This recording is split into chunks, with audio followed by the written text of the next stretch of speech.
తెలంగాణ సాధనలో కాకతీయ యూనివర్సిటీ విద్యార్థుల పాత్ర కీలకమన్నారు సీఎం రేవంత్ రెడ్డి. జయశంకర్ భూపాలపల్లి జిల్లా చెల్పూరు ప్రజాపాలన ప్రగతి బాట బహిరంగ సభలో ఆయన ప్రసంగించారు.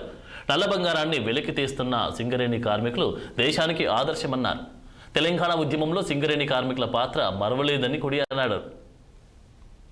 ఈ ప్రభుత్వం మీది మీ సమస్యల్ని పరిష్కరించే బాధ్యత ఈ ప్రభుత్వం తీసుకుంటుంది తప్ప కార్మికులకు నష్టం వచ్చే ఏ పని కూడా ఈ రోజు మా ప్రభుత్వము చేయదు. అదేవిధంగా డిస్మిస్ కార్మికులకు సంబంధించి 217 మంది ఉన్నారని మిత్రులు గండ్ర సత్యనారాయణరావు గారు నా దృష్టికి తీసుకొచ్చిండ్రు. ఈ సమస్యను ఏ విధంగా పరిష్కరించాలనో తప్పకుండా ప్రభుత్వము పరిష్కరిస్తుంది. అదేవిధంగా ఈనాడు గృహ నిర్మాణ శాఖ మంత్రివర్యులు వేదిక మీద ఉన్నారు. వారిని మనస్ఫూర్తిగా నేను అభినందిస్తున్నా. ఆనాడు 2004 నుంచి 2014 వరకు 10 సంవత్సరాలు డాక్టర్ వైఎస్ రాజశేఖర రెడ్డి గారు అడిగిన ప్రతి వాడికి, ఇల్లు లేని ప్రతి పేదవాడికి 25 లక్షల ఇందిరమ్మ ఇండ్లు 10 సంవత్సరాలలో కాంగ్రెస్ పార్టీ కట్టిస్తే 2014లో చంద్రశేఖరరావు గారు పిట్ట కథలు, బుర్ర కథలు చెప్పిండు. అసలు అగ్గిపెట్టె లాంటి ఇల్లు, అందులో ఎట్లుంటారు? అదో ఇందిరమ్మ ఇల్లు ఇల్లేనా? కొడుకు వస్తే ఆడుంటే, కొడుకు కోడలుంటే ఆడుంటారు.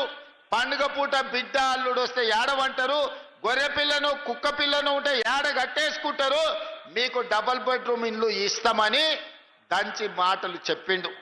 మరి ఎవరికన్నా ఈడు ఉన్న వాళ్ళకి, ముఖ్యంగా మా అక్కల్ని అడుగుతున్నా, మీకు ఎవరికన్నా డబల్ బెడ్రూమ్ ఇల్లు వచ్చిందా అక్క? మనకు మాత్రం డబల్ బెడ్రూమ్ ఇల్లు రాలే.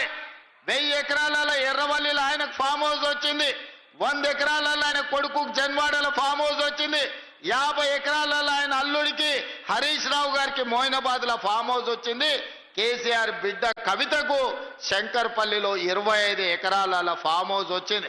ఆయన్నే కాదు, ఆయనకు మందు గోళీలు అందించే సంతోష్రావు కూడా 20-30 ఎకరాల ఫామ్ హౌస్ వచ్చిందయా. ఇక రాంది ఎవరైనా ఉన్నారంటే ఎర్రవల్లి ఫామ్ హౌస్లో కేసీఆర్ క్లాస్మేట్ ఉంటాడు ఒక ఆయన, జాంగీర్ అని. చదువుకున్నప్పటి నుంచి ఆయనతోనే ఉన్నాడు. నిన్నగాక మొన్న ఆయన చేతికి దట్టి కట్టింది కూడా గాయననే జాంగీర్. జాంగీర్కి ఒక్కనికే ఏం రాలే పాపం, చూస్తూనే ఉన్నాడు. ఆయన క్లాస్మేట్ కింది నుంచి పైకి ముఖ్యమంత్రి అయిండు, దిగిపోయిండు, కానీ జాంగీర్కు మాత్రం న్యాయం చేయలే. ఇవాళ అది పరిస్థితి. మీకు మాత్రం ఇన్ని ఫామ్ హౌసులు వచ్చినాయి, 100,000 ఎకరాల భూములు వచ్చినాయి, టీవీలు వచ్చినాయి, పేపర్లు వచ్చినాయి, 1000 కోట్ల రూపాయల వ్యాపారాలు వచ్చినాయి.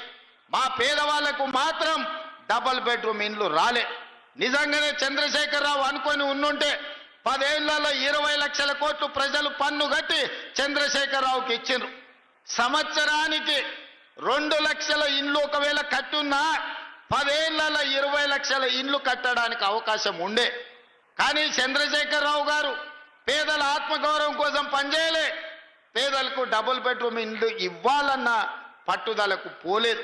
ఎందుకంటే పేదల పట్ల ఆయనకు ప్రేమ లేదు, పేదల పట్ల ఆయనకు ఎలాంటి పట్టింపు లేదు. అందుకే ఇవాళ ఏ గ్రామాల్లో కూడా డబుల్ బెడ్రూమ్ ఇండ్లు లేవు. అందుకే